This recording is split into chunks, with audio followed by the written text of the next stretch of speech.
Don't read all the things written about me. I wasn't aware that the world thought I was so weird and bizarre.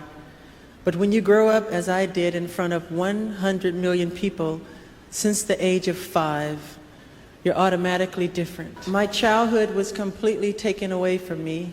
There was no Christmas, there was no birthdays. It was not a normal childhood, no normal pleasures of childhood. Those were exchanged for hard work, struggle, and pain. And that's why I love children and learn so much from being around them.